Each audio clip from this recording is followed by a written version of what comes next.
वीर समर्थ प्रसन्न वातावरण आहे आणि याच निमित्ताने आपण गीत रामायणाच्या गाण्यांचा आनंद घेणार आहोत। गीत रामायण प्रभू रामाची सेवा व्हावी या निमित्ताने श्री राजू पुसेगावकर हे स्वतः त्यांची एक इंडस्ट्री आहे, ते आवड म्हणून गाणं म्हणतात। तर सेवा या भक्तीने या भावाने गीत रामायणाचा कार्यक्रम मी रागिणी पुसेगावकर। आता आपण गीत रामायणातील पहिले गाणे ऐकणार आहोत। कुशलव रामायणला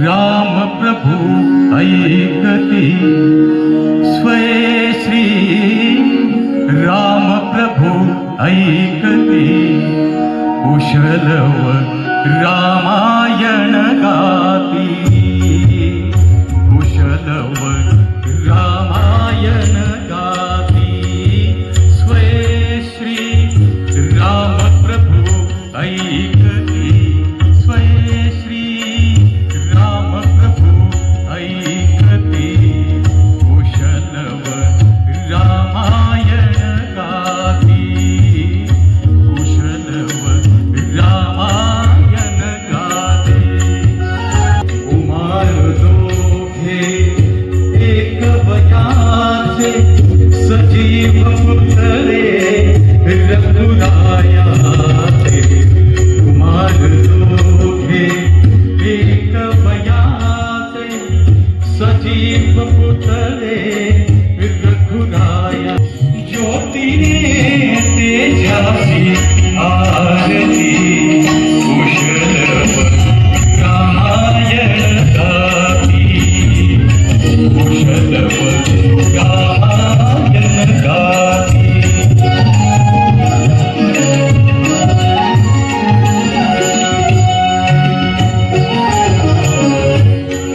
राजसमुद्रा देशमुद्रा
आपण एक वर्षभर चालणारा पण मनोरंजन आणि त्यातील काहीतरी लोकांना उद्बोधन असा एक कार्यक्रम आकाशवाणी केंद्रावर करू.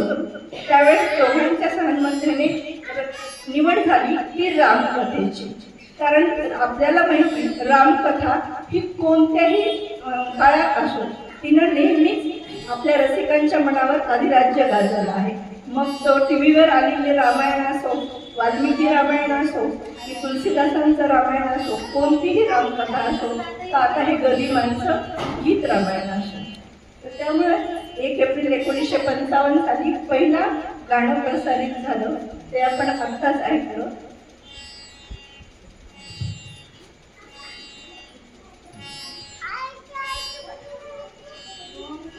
अयोध्या, रामाची अयोध्या नगरी. अयोध्या नगरीमध्ये सर्व काही सुख संपन्न होतं. सरयू तीरावरील अयोध्या नगरी खूप छान प्रजा आणि राजा व्यवस्थित नांदत होते. पण राजा व प्रजेला एक शल्य होतं, ते म्हणजे पुत्र. दशरथाला पुत्ररत्न नव्हता. मग पहिल्या काळी जेव्हा आपल्याला काही प्राप्त करून घ्यायचे त्यावेळेस यज्ञ केले जातात. त्यामुळे दशरथाने कामेष्ठी यज्ञाची करण्याचे ठरवले व त्या कामेष्ठी यज्ञाच्या पूर्णावतीच्या वेळी यज्ञज्वालेतून एक अग्निप्रसन्न झाला व तो दशरथाला म्हणू लागला, दशरथा घे पायसदान, घे पायस.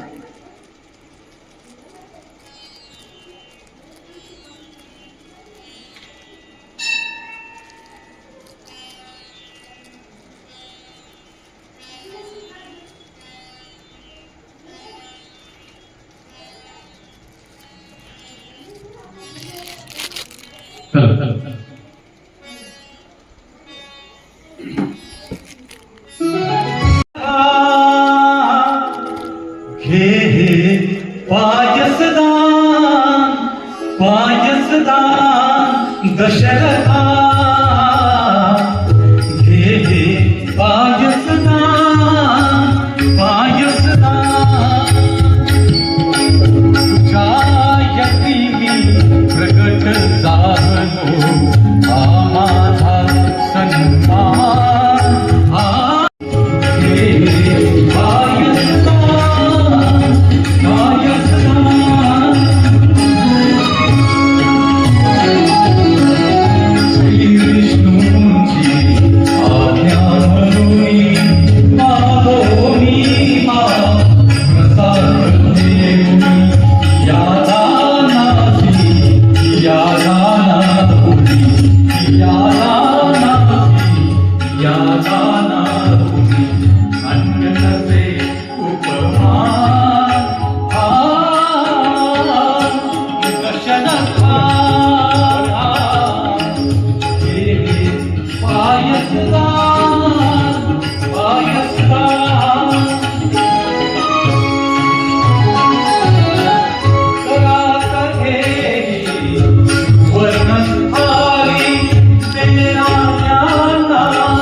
त्यांच्या पोटी जन्म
महाराजांनी समर्थ रामदासाची शिकवण शिरोधार्य मांडली.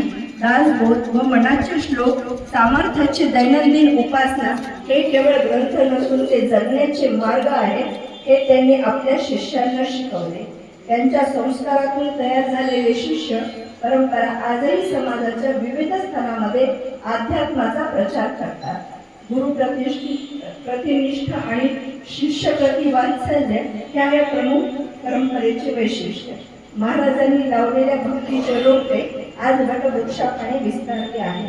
महाराजांच्या कष्टात त्यांच्या कुटुंबातील सदस्यांनी व निस्सीम भक्तांनी राम मंदिराची जबाबदारी अत्यंत श्रद्धेने सांभाळली आहे.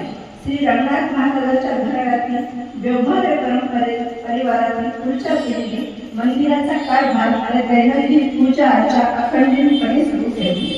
मंदिरात आजही रामनवमी, दासनवमी आणि महाराजांच्या पुण्यतिथीचे कार्यक्रम मोठ्या उत्साहात साजरे केले जातात. हे उत्सव त्यांच्या शिष्याच्या आणि स्थानिक भक्ताच्या सहभागातून पार पडतात. या मंदिरामुळे परिसरात कीर्तन, भजन, प्रवचन अखंड परंपरा निर्माण झाली, ज्यामुळे समाजाची नैतिक पिन घट्ट झाली आहे. हे मंदिर म्हणजे शैव वैष्णव समन्वयाचे अधिष्ठान, एक अलौकिक आध्यात्मिक वास्तुशिल्प. शहराच्या मध्यभागातील धावपळ व कोलाहलाला छेद देत जेव्हा आपण मंदिराच्या उंबरठ्यावर पाऊल ठेवतो तेव्हा एक निवांत व प्रसन्न अनुभूतीची कवाड उघडते. बाहेरचे जग विसरून मनाला अंतर्मुख करणारी ही वास्तू म्हणजे केवळ दगड विटाचे बांधकाम नसून ती महाराष्ट्राच्या समृद्ध परंपरेचा एक जिवंत वारसा आहे. काष्ठशिल्प, स्थापत्य, वैभव मंदिराचे मुख्य प्रवेशद्वार हे पराक्रमी व अभेद्य अशा सागवानी लाकडापासून साकारले आहे. भक्कम चौकोनी खांब व त्यावर ओढवलेले कमाणी या मध्ययुगीन बांधकामाची छाप असल्याची जाणीव करून घेतात. गर्भगृहाभोवती असलेले सागवानी आणि शिसवी लाकडाचे नाजूक नक्षीकाम डोळ्याचे पारणे फिरते. मुख्य गाभाऱ्यात संगमरवरी चौथऱ्यावर उभा असलेला अष्टखांबी कमानयुक्त चौकीदार पाना फुलांचा आणि पक्ष्यांची नक्षी कोरली आहे. भक्तीचा त्रिवेणी सिंगम म्हणजे धर्म, कर्म, भक्ती या मंदिराच्या सर्वात वैशिष्ट्यपूर्ण बाब. बुध कौशिक ऋषीची रामरक्षा स्तोत्रातील वर्णनाप्रमाणे दक्षिणे लक्ष्मणो यस्य वामे तु जनकात्मजा पुरतो मारुतिर्यस्य तम वंदे रघुनंदनम अशी श्रीराम प्रभूंची अत्यंत लोभस तेजस्वी रूप दृष्टीस पडते. याच गाभाऱ्यात विठ्ठल रुक्मिणी आणि राधाकृष्णाची मूर्तीचे दर्शनही घडते. विष्णू या विविध रूपाचे एकत्र दर्शन हा या मंदिराचा मुख्य संगम. विष्णुमय जग व तत्वार्थ हा केवळ मूर्ती संग्रह हिंदू धर्मातील एकात्मता आणि व्यापक संस्कृतीचे प्रतीक आहे. शक्ती आणि शांतीचे अद्वितीय रूप मंदिरात प्रवेश करतात आपल्याला दक्षिणमुखी मारुतीचे दर्शन घडते. तसेच अमृतेश्वर महादेव आणि समाधी स्थळ मंदिराच्या अंतर्भागात अमृतेश्वर महादेवाचे प्राचीन शिवलिंग आहे. हे शिवलिंग म्हणजे शिवभक्त शक्तीचा अद्वैत दर्शन घडवते. अशी ही मंदिराची परंपरा आहे. आपण इथं सगळं दान करू शकता. मी या अमृतेश्वर राम मंदिराशी जोडली गेली ते सदाचार सभेमुळे. सदाचार सभा महिन्याला एकदा होते. महिलांचा ज्या गृहिणी असतात विविध क्षेत्रातील महिला येतात. सदाचार सभेमध्ये छान खेळ घेतला जातो, एखाद्या विषयावर चर्चा होती. अशी महिन्याला 1 तासाची सदाचार सभा घेतली जाते. सदाचार सभेचं एक मुख्य वैशिष्ट्य म्हणजे सध्या आपल्याला आपण पाहतोय की समाजात परिस्थिती किती आहे, कशी झाली आहे, कुटुंब व्यवस्था ह्या सगळ्या गोष्टीवर म्हणजे टीव्हीवरचा वाढणारा आपल्या घरातला वाव, टीव्हीचं वास्तव म्हणजे वर्चस्व, टीव्हीचं वर्चस्व आपल्या घरात जे वाढत चाललंय त्यात हे आपण विविध सिरियल पाहतो. त्या सिरियलमध्ये काय दाखवतात आपल्याला की जावा भांडतात, नवरी यायच्या आधी घरामध्ये प्रवेश नवीन गृहिणी करण्याच्या आधी तिच्याविषयी घरामध्ये वातावरण विचित्र तयार केलं जातं. जावांचे भांडणे किंवा सासू अशी हेच दाखवतात की जी सुनेविषयी विरुद्ध असं काहीतरी षडयंत्र तयार करत असते. असे हिंदी सिरियल किती तास टीव्हीवर चालू असतात.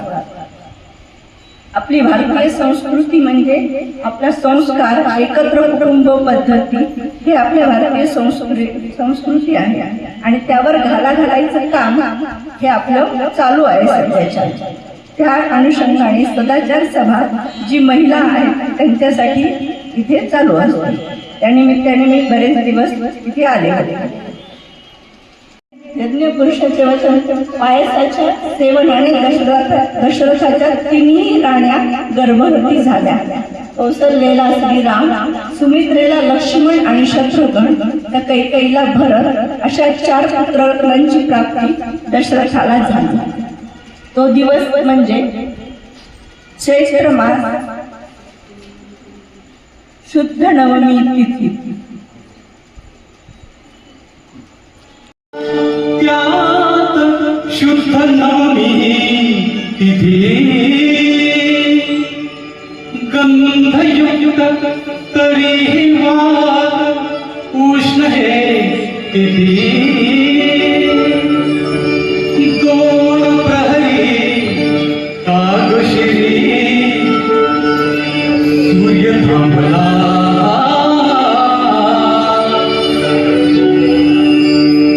राम जन्मला सखी, राम जन्मला. सखी राम जन्मला, राम जन्मला सखी राम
परिया समर्थाची सरी कोणा नये, समर्थाची सर कोणालाही नाही मिळणार.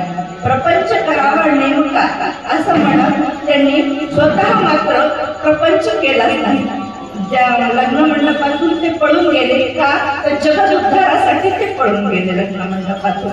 वयाच्या 8व्या वर्षी ते जेव्हा एका अंधाऱ्या खोलीत झोपले असतात, त्यांची आई उठवायला येते, तेव्हा त्यांना आई विचारते काय करतोय, तर त्यावेळेस ते म्हणतात, आई जगाची चिंता करतोय.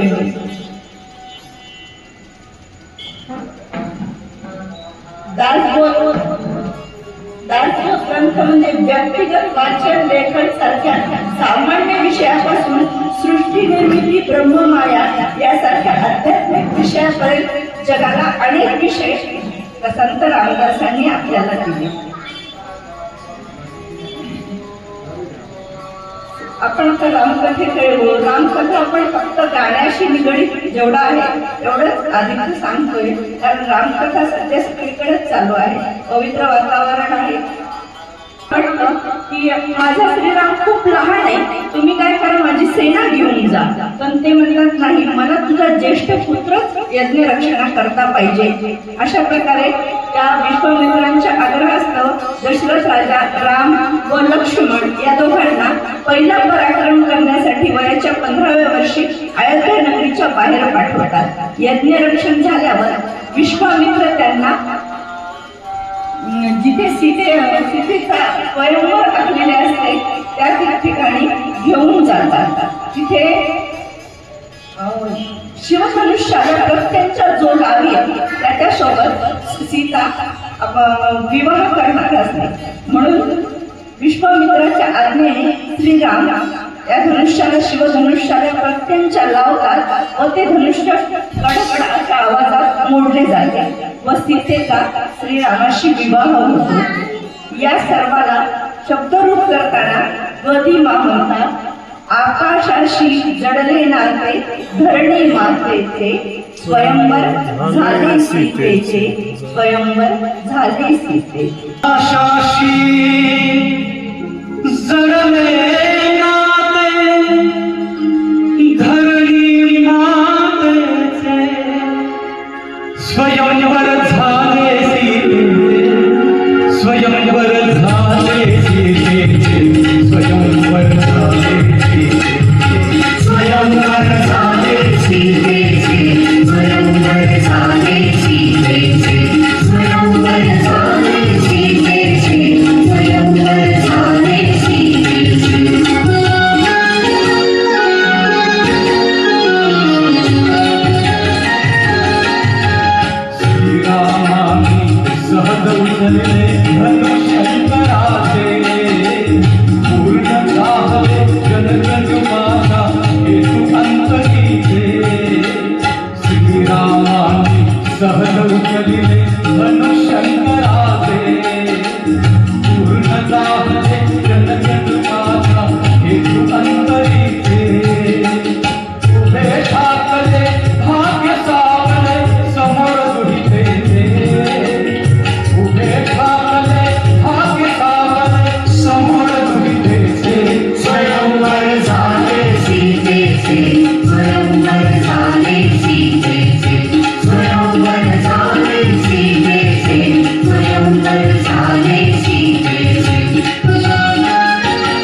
सीतेचे स्वयंवर झाले सीतेचे स्वयंवर झाले सीतेचे स्वयंवर झाले सीतेचे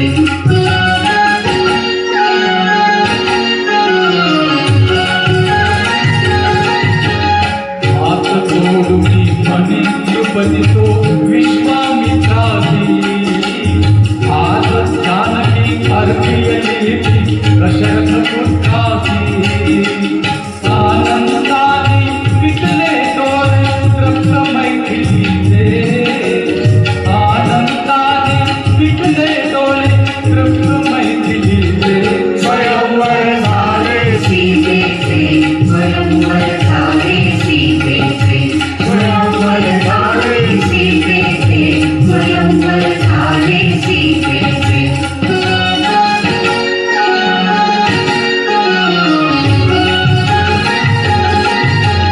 सीताने तुझे घडवली मंत्रमुग्ध बाला अधीर चालती अधीरती हुनी हातीची माला गौरवर्णते चरण गाठती मंदिर सौख्याचे गौरवर्णते चरण गाठती मंदिर सौख्याचे स्वयंवर झाले सीतेचे स्वयंवर झाले सीतेचे स्वयंवर झाले सीतेचे स्वयंवर झाले सीतेचे सभामंडपी निधन झाले ओ सभामंडपी निधन झाले माया ब्रह्माचे स्वयंवर झाले सीतेचे स्वयंवर झाले सीतेचे स्वयंवर झाले सीतेचे स्वयंवर झाले सीतेचे आशी जगले नाते ऐसे धरणीचे आकाशाची जडले नाते ऐसे धरणीचे स्वयंवर झाले सीतेचे स्वयंवर झाले सीतेचे स्वयंवर झाले सीतेचे स्वयंवर झाले सीतेचे स्वयंवर झाले सीतेचे स्वयंवर झाले सीतेचे स्वयंवर झाले सीतेचे स्वयंवर झाले सीतेचे रामायणामध्ये सगळ्यांनी कोणत्या ना कोणत्या गोष्टीचा त्यागच केलेला आहे. तर रामाचा व सीतेचा विवाह पार पाडतो. राम सीता सुखाने संसार करू लागतात. एक दिवस दशरथ राजा आरशात पाहत असताना त्याला स्वतःच्या केसामध्ये एक पांढरा केस दिसतो. त्या दिवशी तो ठरवतो की मी आता रामाला म्हणजे मोठा पुत्र राम आहे त्याला अयोध्येचा राज्यकारभार स्वाधीन करेल, राज्याभिषेक करेल. पण कैकेयीला मंथरेला हे मान्य होत नाही. कैकेयीपेक्षा कैकेयी बाईचे कान आपण भरवते म्हणतात तसं कैकेयीचे कान भरवते मंथरा व ती म्हणते की तुझा पुत्र भरत इथं नसताना रामाला राज्य दिले जाते हे तुझ्या विरुद्ध षडयंत्र रचले जाते असं म्हणून ती कैकेयीला दशरथाकडून 2 वर जे मागितलेले असतात त्यातील एक वर म्हणून रामाला 14 वर्षाचा वनवास व दशरथाला राज्याभिषेक असा दोन्ही वर मागते. आता दशरथाचा पर्याय कारण प्राण जाय पण वचन ना जाय अशी रघुकुलांची त्यांची रीतच असते. त्या वचनाप्रमाणे दशरथाला तिचे दोन्ही वर मान्य करावे लागतात. पण तो रामाला सांगू शकत नाही की तुला वनवास तुझ्या आईनं मागितलाय. कैकेयी सांगते त्याला. त्यावेळेस त्यांना रामाला खूप वाईट वाटतं की आपल्या वडील एवढे लाचार झालेत की आपल्याला सांगू शकणार की तू वनवासाला जाय. त्यावेळेस राम श्री मुहूर्त क्षणी त्यागेला मोहन कसला रघुरायाला या उक्तीप्रमाणे रामराय क्षणात आपल्या डोक्यावरचा मुकुट काढतात व त्या क्षणी वनवासाला जायला निघतात. त्यावेळेस भरत त्यावेळेस म्हणजे रामाच्या वनवासाची हे ऐकून दशरथाला खूप वाईट वाटतं. त्यांचं देहावसन होतं. दशरथाची त्यावेळेसची अवस्था म्हणजे प्रारब्ध माझे मजला कळेना, तुझबी न रामा मज कंठ वेणा. अशी झालेली अवस्था. राम राम म्हणून दशरथ राजा प्राण सोडतो. मग भरत जो त्याच्या आजोळी गेलेला असतो त्याला परत बोलवलं जातं व त्याला रामात राज्याभिषेक करायचा असं सांगितलं जातं. पण भरताला ते मान्य होत नाही. तो स्वतःच्या आईला खूप दोष देतो. तो म्हणतो आता सगळ्यांना वाटतं की भरताने आईच्या कर्मी हे राज्य मागितलं, त्याला मागता आलं नाही म्हणून त्याला खूप वाईट वाटतं व तो आपल्या तिन्ही माता घेऊन जिथं राम गेलेले असतात वनवासाची ऋषींना घेतो व रामाला वापस आणण्यासाठी जातो. तो रामाला म्हणतो, रामा माझ्या आईच्या पुत्र प्रेमामुळे व माझ्या वडिलांच्या पत्नी प्रेमामुळे तुम्हाला वनवास भोगावा लागला. तुम्ही परत चला, मी अयोध्या तुम्हाला वापस देतो. राम तेव्हा त्याला नाही म्हणतात व याचं उत्तर म्हणजे पराधीन आहे जगती पुत्र मानवाचा दोष नको. दुःखे भरला दोषणा कुणाचा, पराधीन आहे जगती पुत्र मानवाचा, दोषणा कुणाचा. पराधीन आहे जगती पुत्र मानवाचा, दोषणा कुणाचा.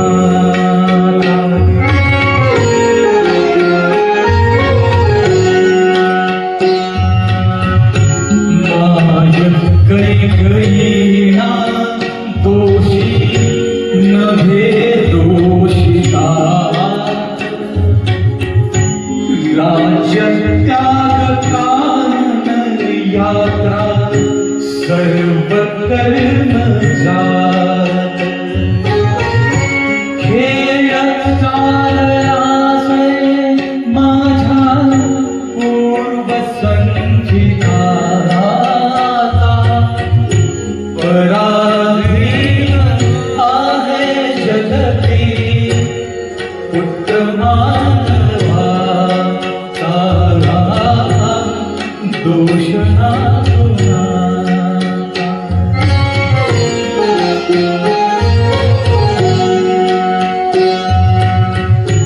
अंत उन्नतीचा पतनी होईया जगात, सर्व संग्रहाचा वत्सा नाश हात ग्रंथ.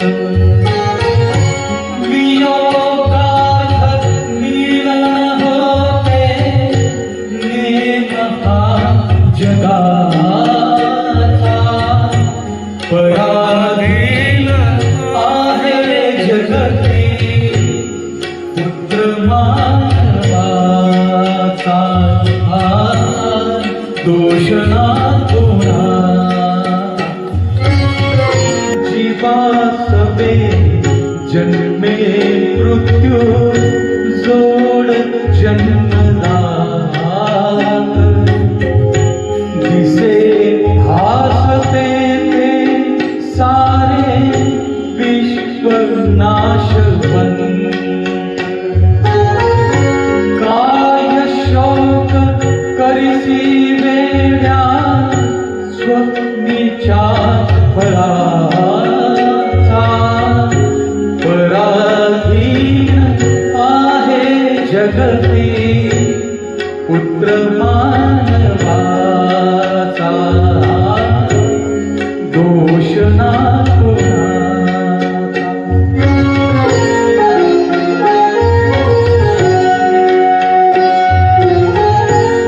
ताप स्वर्गवासी झाले बंधुजे वनानाथ, अतर्क्यना झाले काही जरी अकस्मात.